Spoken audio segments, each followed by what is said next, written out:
The departure Dr. Sarah Chen stood at the observation deck of the Global Unity Station, watching the last of the Genesis ships disappear into the dark space beyond Earth's orbit.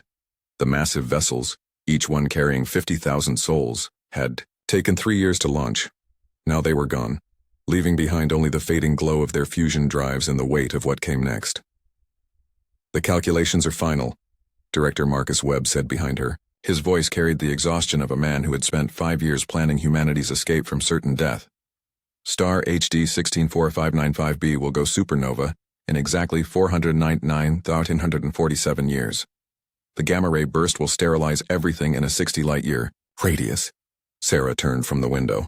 The station's command center buzzed with activity as thousands of technicians monitored the departing ships. On the main screen, a timeline showed the grim mathematics. In 500,000 years, their sun's neighbor would explode with the force of 10 billion suns. The radiation would cook Earth's atmosphere away in minutes. "How many made it off-world?" Sarah asked. 2,300,000, Webb replied. "The best scientists, engineers, doctors, and artists humanity could produce. They'll rebuild our civilization among the stars." Sarah looked back at Earth through the viewport. The blue marble hung below them, beautiful and doomed. "And the 8 billion who stayed behind," Webb's face hardened. "They knew the choice. Come with us and help restart humanity or stay and face extinction. Most chose to stay with what they knew, rather than risk the unknown. The Genesis protocol had been brutal in its logic. The ships could only carry so many people. Food, water, air, and space were all limited. Every person who came meant someone else had to stay. The Global Unity Council had made the selections, based on pure utility. Who could best ensure humanity's survival among distant stars? "Sir, incoming transmission from Genesis 1, a technician called out. Captain Elena Rodriguez appeared on the main screen. Behind her, the Bridge of Humanity's flagship bustled with activity. "Director Webb, we've cleared the heliopause. All ships report green status. We're beginning the journey to Kepler 442b. "Understood, Captain. Safe travels to you all." "What? About the people down there?" Rodriguez gestured toward Earth. "Are we really just going to abandon them?" Webb was quiet for a long moment. "Captain, we've been over this. The math doesn't lie. In 500,000 years, everything on Earth dies. Our job is to make sure humanity survives somewhere else. But we have time," Rodriguez pressed. 500,000 years. Maybe the people on Earth can find another solution." "With what?" Webb's voice rose. "We're taking our best minds, our most advanced technology, our entire industrial base. The people we're leaving behind can barely maintain what they have, let alone advance it." Sarah watched the exchange with growing unease. She had helped design the Genesis ships, worked on their fusion drives and life support systems. But she had also chosen to stay behind. The selection committee had been shocked when she turned down her spot on Genesis 7. "Captain Rodriguez, your orders are clear," Webb continued. "Establish colonies, preserve human knowledge, and ensure our species survives. What happens on Earth is no longer your concern." The transmission ended. Rodriguez's image faded, replaced by the tactical display showing the Genesis fleet's trajectory toward distant stars. Sarah stared at the screen, feeling the weight of what they had done. "You could still change your mind," Webb said quietly. "There's a shuttle leaving for Genesis 12 in 6 hours. Your skills would be valuable out there." Sarah shook her head. "My place is here." "Here? On a world with no future? Maybe. Or maybe the future isn't what we think it is." Webb frowned. "Dr. Chen, I respect your choice, but let's be realistic. The people staying behind don't have the resources or knowledge to solve this problem. Most of them are farmers, shopkeepers, factory workers. Good people, but not the ones who can build stellar engines or deflector shields. You might be surprised what people can do when they have no other choice." As the hours passed, more shuttles launched from Earth's surface, carrying the last few selected individuals to join the Genesis fleet. Each launch was a small tragedy, families torn apart by the harsh mathematics of survival. Children said goodbye to parents. Spouses separated, forever. Scientists left their research behind. But for every person who left, millions remained. They watched the sky with a mixture of sadness and something else. Something that might have been determination. Dr. James Wright, Sarah's former colleague, had been among those selected for Genesis 4. His research into quantum field manipulation was considered essential for humanity's future among the stars. But as his shuttle prepared for launch, He had sent Sarah a final message. "I keep thinking about that old saying." His voice played through her tablet. "When you have eliminated the impossible, whatever remains, however improbable, must be the truth. We're calling this situation impossible to solve. But what if we're wrong? What if the solution just seems impossible from where we stand now?" Cry saved the message and walked to another observation window. Earth rotated slowly below, its cities still blazing with light. 8 billion people down there, supposedly doomed. The Genesis fleet was already too far away to see with the naked eye, carrying humanity's supposed salvation toward distant worlds. "Dr. Chen?" A young technician approached. "The last shuttle is requesting final boarding call. Are you absolutely sure?" Sarah looked at Earth one more time. Somewhere down there people were already getting back to work, not the work of preparing for escape but the work of preparing for something else entirely. She thought about James's message, about impossible solutions and improbable truths. "I'm sure," she said. "Shut down the orbital transfer system." "No, more shuttles." The technician nodded and walked away. Sarah remained at the window, watching Earth turn in its ancient dance around the sun. In 500,000 years, death would come from the sky in the form of stellar radiation, but that was still 500,000 years away. A lot could happen in 500,000 years. The Genesis fleet was gone now, invisible against the starfield. On Earth below, 8 billion people faced an impossible future. The smart money was on the fleet, carrying humanity's best hope among the stars. But Sarah had made her choice. She would stay and see what impossible things were possible after all. The lights of Earth's cities twinkled like stars, and Sarah smiled. The real journey was just beginning. The Watcher's Discovery Observer. Keith Vell floated in the center of the analysis chamber, his crystalline body pulsing with soft blue light as data streams flowed through his consciousness. The Zephyrian Collective had been watching the galaxy for over 3 million years, cataloging species, documenting their rise and fall, learning from their mistakes. Today's subject was particularly interesting. A young species from a small yellow star they called Sol. Species designation, human. Keith Vell spoke, his thoughts broadcast to the other observers in the chamber. Planet of origin, Earth, third planet in the Sol system. Classification, bipedal carbon-based life forms with surprising technological advancement for their age. The data flowed around him in streams of light. Images of human cities, their ships, their wars, their art. The Zephyrians had been watching humanity for 12,000 Earth years, ever since the species had developed agriculture and permanent settlements. Current status? Observer Nithkor asked from her position near the quantum sensors. Curious, Keith Vell replied. They appear to be evacuating their homeworld. Large ships, very advanced for their technological level, carrying populations away from their star system. The chamber filled with new data as Keith Vell shared his analysis. The Genesis ships appeared on the display. Massive vessels capable of carrying thousands of beings across interstellar distances. For a species only recently achieving spaceflight, the technology was impressive. Why are they leaving? Nithkor asked. Keith Vell's body flickered as he processed the stellar data. Ah, that explains it.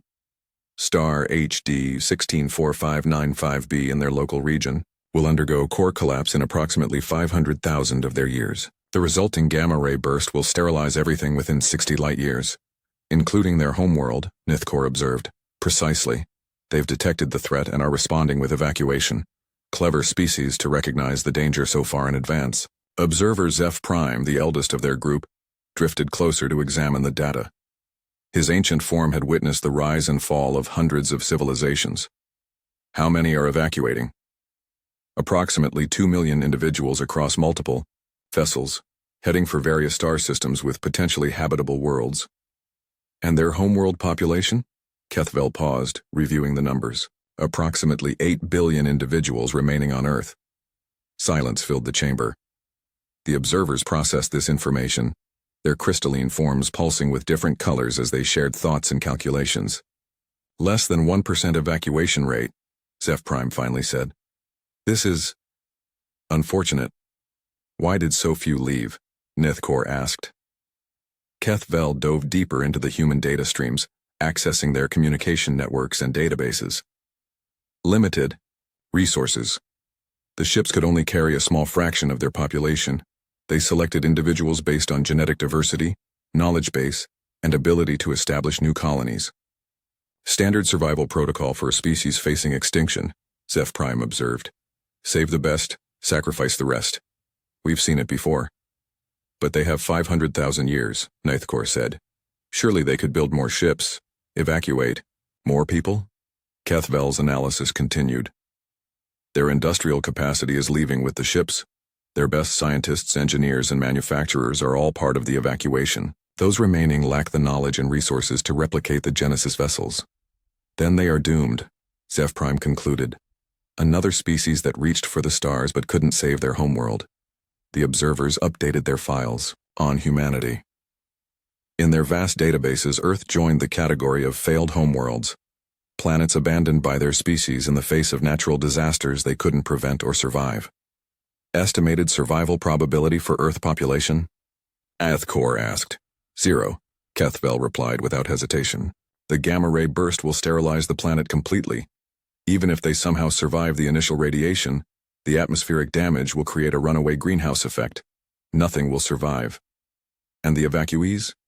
Moderate probability of success, assuming they can establish stable colonies before their ship's life support systems fail. Some colonies will likely survive to rebuild human civilization among distant stars. Zeph Prime drifted toward the chamber's central display, where Earth rotated slowly.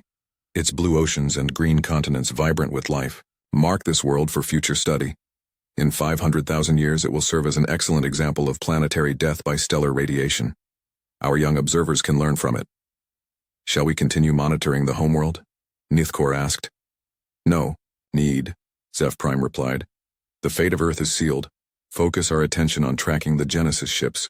Their success or failure will provide valuable data on interstellar colonization strategies. Kethvel updated the monitoring protocols.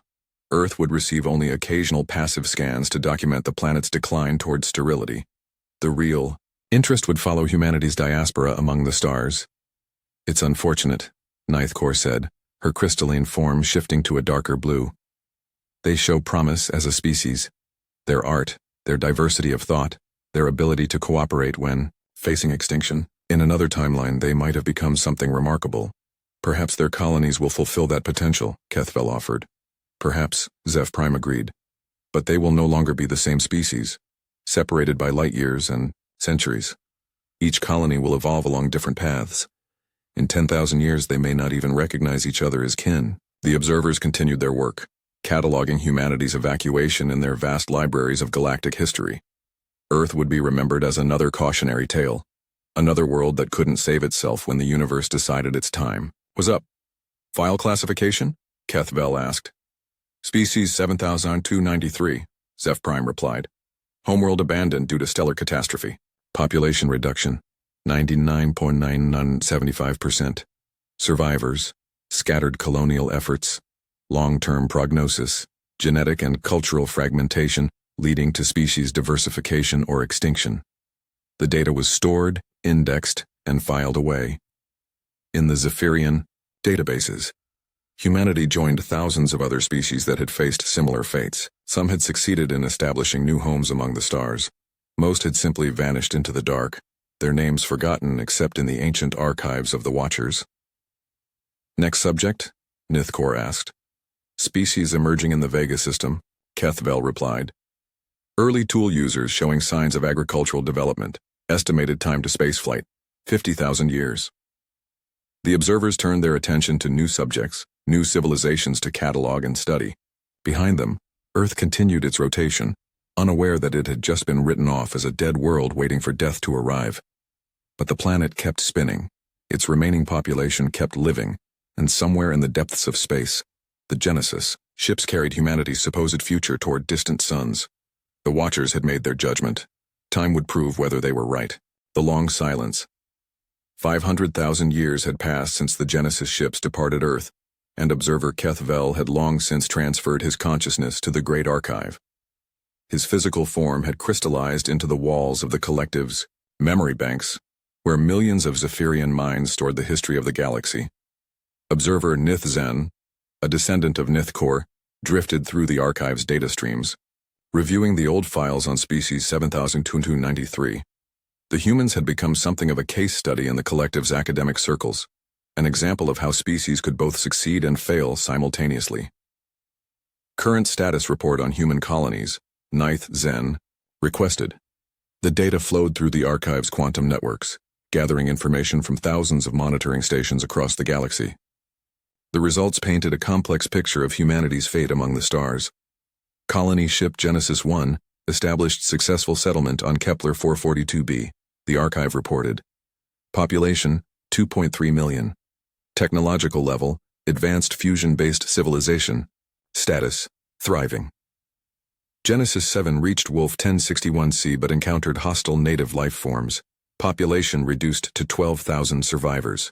Current status, primitive agricultural society. Technology regressed to pre-industrial levels. Genesis 15 attempted to settle Gliesa 606-7cc. Colony failed due to volcanic activity. No survivors. Nith Zen processed the information as it continued. Of the 47 Genesis ships that had departed Earth, 31 had successfully established colonies. 12 had failed completely, their populations extinct. 4 remained unaccounted for, lost somewhere in the dark between stars. But the successful colonies showed the typical pattern the Zephyrians had observed countless times before. Separated by vast distances and centuries of independent development, each human colony had evolved along its own path. The humans on Kepler 442b had developed advanced biotechnology, merging their biology with synthetic organisms to better adapt to their world's methane-rich atmosphere. They were still recognizably human, but their children were born with enhanced lungs and modified blood chemistry. The survivors of Genesis 23 on Tau Ceti F had gone in a different direction entirely. Their world's heavy gravity and intense radiation had driven them underground. Over thousands of years, they had become pale, elongated creatures more suited to cave systems than open sky. They still called themselves human, but they bore little physical resemblance to their ancestors. Fascinating, 9th Zen observed. Standard post-diaspora evolution patterns. Each colony adapting to local conditions, diverging from the parent species. The pattern is well documented. Ancient Kethvel's voice echoed from the archive walls. Species fragment, adapt, sometimes reunite as entirely different life forms. The humans are following the expected path. What about Earth itself? 9th Zen asked. Any recent observations? A different data stream activated showing the Sol system. The yellow star burned steadily, unchanged by the passage of millennia.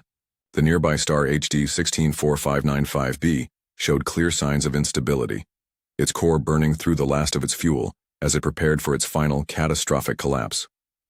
Earth status. No detectable signs of civilization, the archive reported. Atmospheric composition consistent with a world reverting to pre-industrial conditions. No radio emissions, no orbital structures, no evidence of spaceflight capability. The images of Earth appeared in the data stream. From orbit, the planet looked much as it had 500,000 years ago, but different in subtle ways. The continents had shifted slightly due to tectonic drift. Ice ages had come and gone several times, carving new features into the landscape. Many of the great cities were buried under sediment or grown over with vegetation. Population status? 9th Zen asked. Unknown. Long-range scans detect biological signatures consistent with complex life, but no clear evidence of intelligent civilization. If humans still exist on Earth, they have likely regressed to hunter-gatherer societies. This, too, was a common pattern. When advanced civilizations collapsed, the survivors often lost the knowledge needed to maintain their technology. Within a few centuries, they would revert to simpler ways of life. Given 500,000 years, it was entirely possible that Earth's remaining humans had forgotten they were ever a spacefaring species. Time to stellar collapse? Nith Zen inquired. HD 164595b will reach core collapse in approximately 300 standard years. Gamma ray burst will reach Earth 47 years after that. Nith Zen felt something approaching sadness. Those Zephyrian emotions were more complex than simple grief. The humans had been an interesting species, creative and resilient in their own way. Their music and literature had provided valuable insights into how young species processed concepts of mortality and meaning. But now they were scattered across the galaxy, evolving into dozens of different subspecies while their homeworld prepared to face the cosmic catastrophe they had fled so long ago. Any requests for continued monitoring? Nith Zen asked. Negative, Ancient Kethvel replied. Earth has been designated for terminal observation only. When the gamma ray burst occurs, we will record the planet's sterilization for educational purposes. The human colonies will be monitored separately as they continue their evolutionary divergence. Understood. Updating classification. Species 7093. Homeworld status. Abandoned, awaiting natural termination. Nith Zen was about to move on to other subjects when a junior observer contacted the archive. Yethlin was monitoring the Vega system, tracking the development of a young civilization that had just discovered agriculture. Archive, I have a question about species classification protocols, Yethlin transmitted. The species I'm watching shows signs of advanced cooperation, but they refuse to exploit their planet's resources efficiently. Should this be classified as a limitation? Explain, Nithzen replied. They have identified large deposits of metal ores and fossil fuels, but they continue to use simple tools and renewable energy sources. They seem to deliberately avoid rapid technological advancement. Ancient Kethvel's consciousness stirred in the archive walls. Curious, are they aware of the potential for more advanced technology? Yes. My observations suggest they understand the principles of metallurgy, chemistry, even basic electronics. But they choose not to implement these technologies. Nith Zen processed this information. It was unusual but not unprecedented. Some species chose sustainable development over rapid advancement. Usually, this led to slower progress, but longer, civilizational stability. Monitor their development over the next 1,000 years, Nith Zen advised. If they maintain this pattern, they may represent a variant evolutionary path. Acknowledged, but it seems wasteful. With their level of cooperation and intelligence, they could advance much faster if they were willing to exploit their environment more aggressively. Fast advancement is not always optimal, Ancient Kethvel observed. The humans advanced quickly and spread across their galaxy, but they also abandoned their homeworld when faced with a crisis they couldn't solve immediately. Perhaps slower, more sustainable growth leads to better long-term survival. The conversation ended, but Nith Zen found herself thinking about the comparison. The humans had been brilliant, adaptable, and bold. They had reached for the stars when their world faced destruction. But they had also left behind 8 billion of their own kind, writing them off as acceptable losses in the name of species survival. Perhaps there were other ways to respond to cosmic threats. Ways that didn't require abandoning most of your species to save a chosen few. But Earth would face its test soon enough. In 300 years, the sky would burn with radiation from a dying star, and the planet would learn whether fast advancement or patient endurance was the better strategy. Nith Zen returned to her duties, monitoring the slow dance of civilizations across the galaxy, while Earth turned in its ancient orbit, silent and forgotten by the descendants of those who had once called it home. The impossible Signal Junior Observer, Zeth K, piloted her survey vessel through the outer regions of the Sol system, conducting what was supposed to be a routine archaeological mission. HD 164595b had collapsed into a neutron star 3 years ago, and its gamma-ray burst had already sterilized everything within 60 light-years. Earth should have been a dead rock by now, perfect for studying how stellar radiation affected planetary atmospheres. Beginning approach to the inner system, Zeth K transmitted to the archive. All sensors active, ready to document post-sterilization conditions. The response came from observer Nith Zen, who had been monitoring this system for millennia. Acknowledged. Take particular note of atmospheric composition changes and surface temperature variations. The data will be valuable for our models of stellar death effects. Zeth K's ship, a sleek crystalline vessel capable of analyzing entire worlds from orbit, moved past the outer planets. Jupiter looked the same as always, its great red spot still swirling in the thick atmosphere. Saturn's rings remained intact, undisturbed by the distant stellar explosion that had supposedly ended all life in this system. But as her ship approached the inner planets, Zeth K began to notice anomalies in her sensor readings. Archive, I'm detecting some unusual energy signatures, she transmitted. There appears to be artificial electromagnetic radiation coming from the Mars region. Impossible, Nith Zen replied. The radiation burst would have destroyed any technology in the system. You may be picking up echoes from natural magnetic field interactions. Zeth K frowned and adjusted her sensors. The readings became clearer and what she saw made no sense at all. Archive, I need you to review these readings directly. I'm seeing structured energy patterns, definitely artificial in origin. The data flowed through quantum channels to the Great Archive. where thousands of observer minds analyzed it simultaneously. The response took several minutes, an unusual delay that indicated significant discussion among the ancient minds. "Sensor malfunction suspected," came the eventual reply. "Recalibrate all instruments and continue the survey." But Zeth K was already running full diagnostic cycles on her equipment. Everything checked out perfectly. And the energy signatures were getting stronger as she approached the inner system. "Archive, my instruments are functioning correctly. I'm now detecting multiple artificial energy sources throughout the inner system. Large-scale engineering signatures around Earth's orbital path." "That is impossible," Nithzen transmitted, her usual calm replaced by something approaching alarm. "The gamma-ray burst sterilized that system. Nothing could have survived." Zeth K's ship rounded the asteroid belt, and suddenly her forward displays blazed with light. What she saw defied everything the Zephyrian collective thought they knew about stellar death and planetary destruction. Earth hung in its ancient orbit, but it was no longer the blue-green world they remembered. The planet pulsed with energy patterns that hurt to look at directly, surrounded by massive orbital structures that dwarfed anything in Zephyrian records.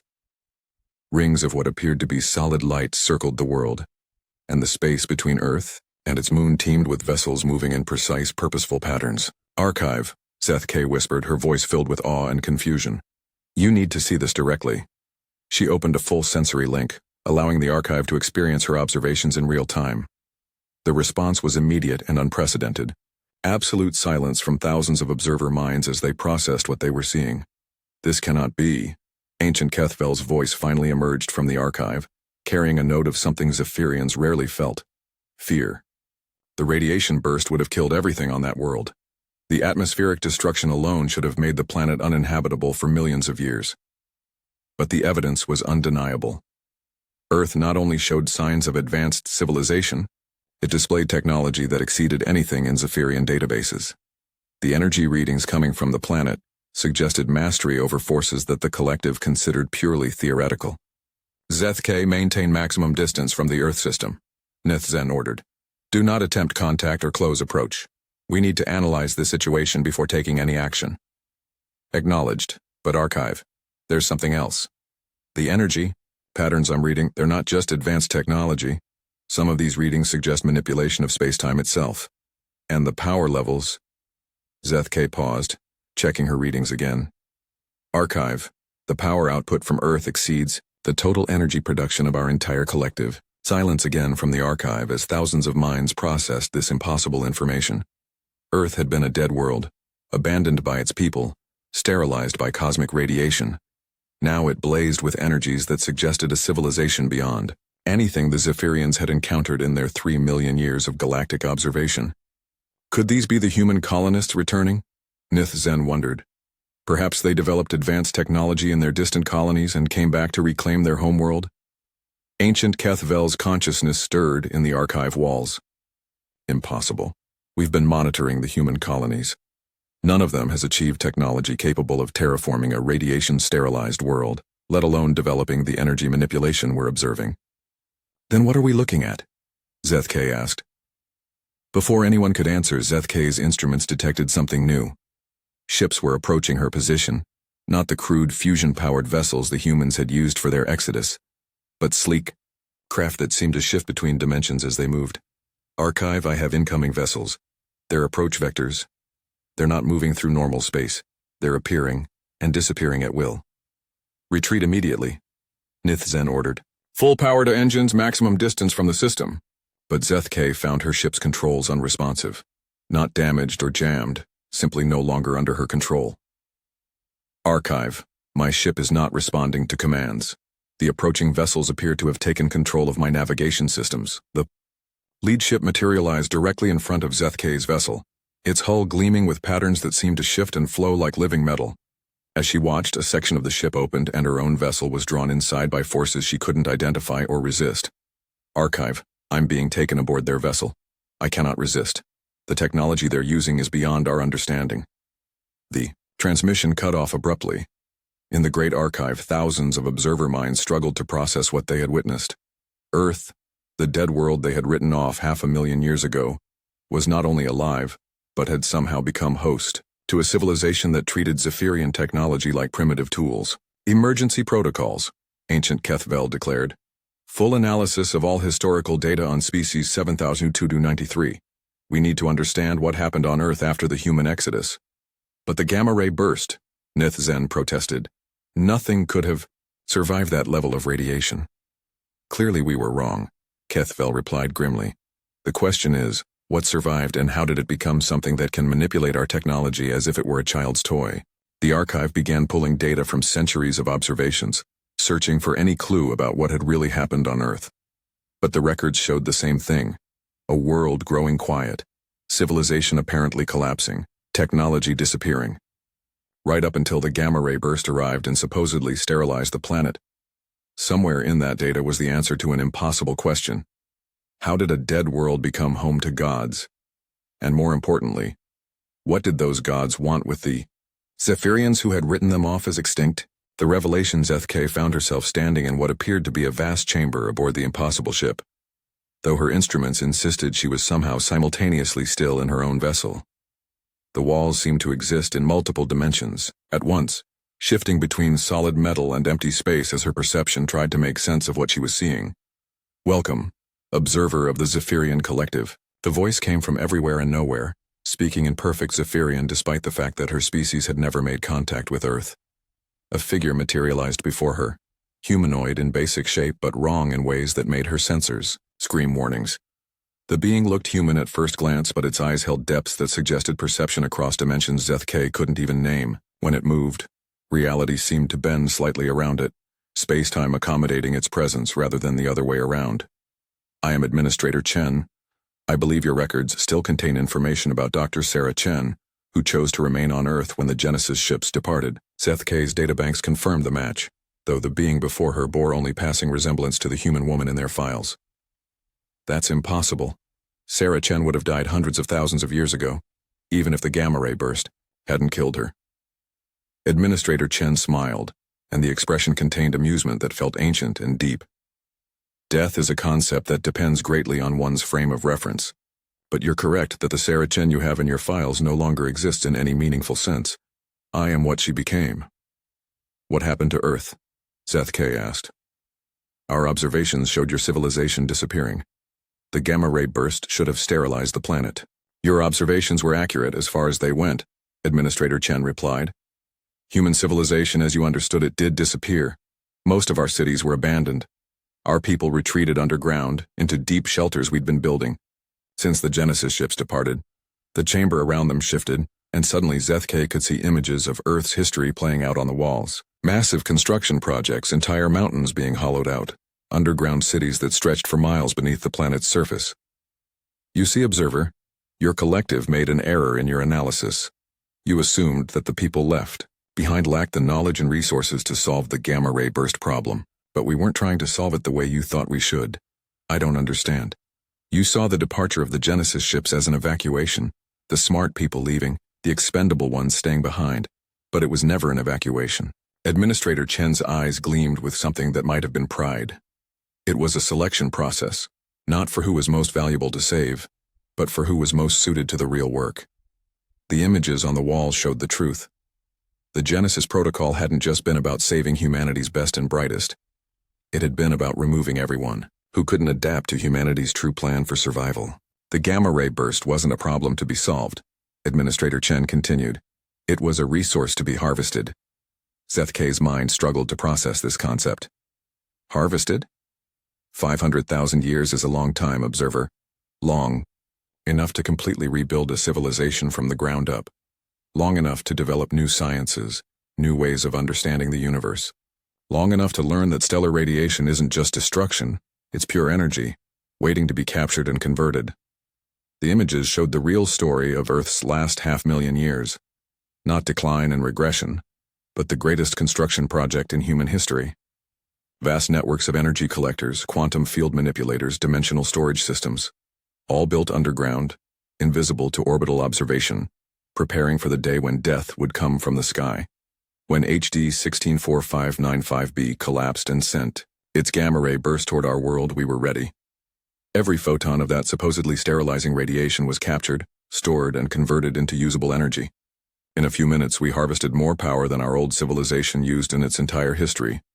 But the atmospheric destruction, The heating effects, controlled and channeled, the same fields that captured the radiation, also protected our atmosphere.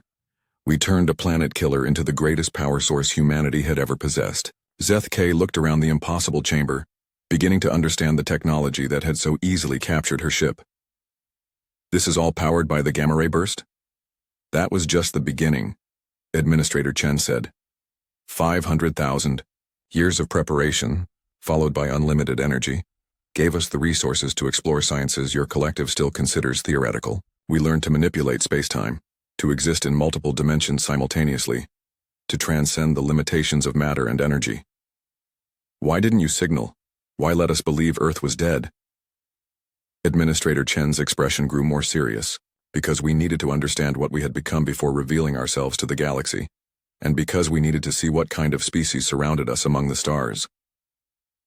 The chamber shifted again, and Zeth K found herself looking at displays, showing Zephyrian space, her own collective's worlds, their technology, their ancient civilization that had watched and catalogued species for millions of years. You observe, but you do not act, Administrator Chen said. You watch species rise and fall, document their struggles and failures, but you never help. You saw humanity face extinction and simply filed us away as another cautionary tale. We do not interfere with natural development. You don't interfere because you believe yourselves superior. You watch younger species struggle with problems you could easily help them solve, but you prefer to maintain your position as elder observers rather than share your knowledge. Zeth K felt something approaching shame, an emotion Zephyrians rarely experienced. We preserve stability. If we interfered with every species facing extinction, the galaxy would be chaos. Perhaps. Or perhaps you've grown comfortable in your role as watchers, content to let others face the struggles you've forgotten how to handle yourselves. Administrator Chen gestured, and the display showed the human colonies scattered across the galaxy. Genesis ships and their descendants, now evolved into dozens of different subspecies, each adapted to their local conditions. They did well, in their own way, but they remained limited by the old paradigms, the old ways of thinking about energy and matter and time. They're still impressive for their age, but they're playing by the same rules that govern your civilization. And you're not? We spent 500,000 years learning to break those rules, to find new ways of existing that don't depend on exploitation of resources or expansion into new territories. We learned to transcend scarcity itself. The chamber began to shift back toward normal space, and Zeth K realized she was being returned to her ship. But she had one more question, the one that mattered most. What do you want from us? From the collective? Administrator Chen's smile returned, but it was sadder now, touched with something that might have been pity. We want you to understand that the age of watchers is ending, observer. The galaxy is full of young species facing the same challenges humanity faced. They need guidance, not observation. They need help, not documentation. And if we refuse, then you'll become another entry in someone else's files. Another elder species that grew so comfortable with their superiority that they forgot how to adapt when the universe changed around them. Zeth K found herself back in her own ship, though she couldn't remember the transition. Her instruments showed her vessel departing the Earth system at speeds that should have been impossible, carried by forces beyond her understanding. Behind her, Earth continued to pulse with energies that dwarfed the output of entire star systems. The impossible world where 8 billion supposedly expendable humans had become something that made the galaxy's eldest civilization look like primitive children. As her ship reached the edge of the Sol system, Zeth K received one final transmission from Administrator Chen. Tell your collective that humanity remembers being abandoned. Tell them that the next time they encounter a species facing extinction, they should consider offering help instead of simply updating their files. The age of passive observation is ending. And if they don't listen, then they'll discover what it means to be observed by something greater than themselves. The transmission ended, and Zeth K began the long journey back to Zephyrian space, carrying news that would shake the foundations of the collective's 3-million-year-old certainty about their place in the universe. Earth grew smaller behind her, but its impossible energies continued to burn across her sensors, a reminder that sometimes the ones left behind weren't the unlucky ones. Sometimes they were the chosen ones, selected not for evacuation, but for transformation into something the universe had never seen before.